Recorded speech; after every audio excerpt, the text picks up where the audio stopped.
नमस्कार मित्रांनो. तर आजच्या स्टोरीचं नाव आहे प्रेमाची चाहूल. प्रेमाची चाहूल या स्टोरीमध्ये आपण पाहणार आहोत की कसं एकमेकांमधलं प्रेम वाढत जातं व कसं त्यांना त्या प्रेमाची चाहूल लागते. तर स्थळ पुणे. सिद्धार्थ शांत, बुद्धिमान, थोडासा अबोल IT कंपनीत काम करतो. अनया बोलकी, उत्साही, नाटकात आवड असलेली कॉलेज गर्ल असते. सिद्धार्थ व अनन्या हे दोघे कसे भेटतात हे पाहू. पुण्यातला संध्याकाळचा वेळ. सूर्य मावळतीकडे झुकला होता. FC रोडवर पावभाजीच्या टपऱ्यांवर गर्दी होती. सिद्धार्थ ऑफिसहून परतत होता आणि अनया तिच्या कॉलेजला नाटकासाठी प्रॅक्टिस करून बाहेर आली होती. चहा टपरीवर दोघे एकाच टेबलावर बसले. अनोळखी पण नजरानजर झाली. ती चहा एकदम मस्त आणतो इथला. तो हो, रोजचा सवयीचा झालाय हसत. ते दोघं एकमेकांना ओळखत नसतात पण ते एकमेकांशी बोलतात. हळूहळू ओळख झाली.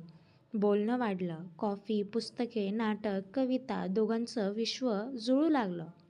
एका पावसाच्या संध्याकाळी दोघं पर्वतीवर गेले. थोडीशी थंडी, थोडासा पाऊस आणि दोघांचं एकत्र असणं. अनया, सिद्धार्थ, तुला कधी वाटतं का काही लोक भेटतात आणि आपण पूर्ण होतो? त्यावर सिद्धार्थ हसत म्हणतो, हो, अगदीच आता वाटतंय. दोघांमध्ये चर्चा रमतात व रमतगमत ते एकसोबत चालत असतात. त्या क्षणी काही शब्द न बोलता त्यांनी समजून घेतलं. प्रेम जास्त दाखवायचं नसतं, ते फक्त जाणवायचं असतं. ही गोष्ट अजून सुरू आहे. त्याच्या नजरेतली काळजी आणि तिच्या हसण्यातलं आपलेपण अजून ताजं आहे. पर्वतीवरच्या त्या शांत संध्याकाळनंतर सिद्धार्थ आणि अनया रोज भेटू लागले.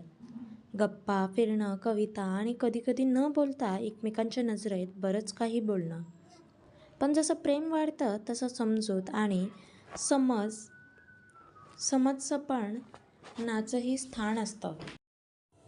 एक दिवस अनया कॉलेजच्या नाटकाच्या स्पर्धेसाठी मुंबईला गेली. 4 दिवसांसाठी. सिद्धार्थने तिला मिस केलं पण बोलून दाखवलं नाही. 5व्या दिवशी अनया परत आली. ती, मिस केलंस का मला? तो हसत म्हणाला, नाही, म्हणजे झालं असतं तरी काय. त्यावर तिने रिस्पॉन्स केला की थोडं हसून, बरं असो. तेवढ्यात तिचा फोन वाजला. नाटकातला एक सहलचा बोलणं जरा जास्तच हसून खिदळून होतं. सिद्धार्थच्या मनात पहिल्यांदाच एक हलकीशी अस्वस्थता आली. का एवढं जळून बोलते? मी काही बोलू नको का?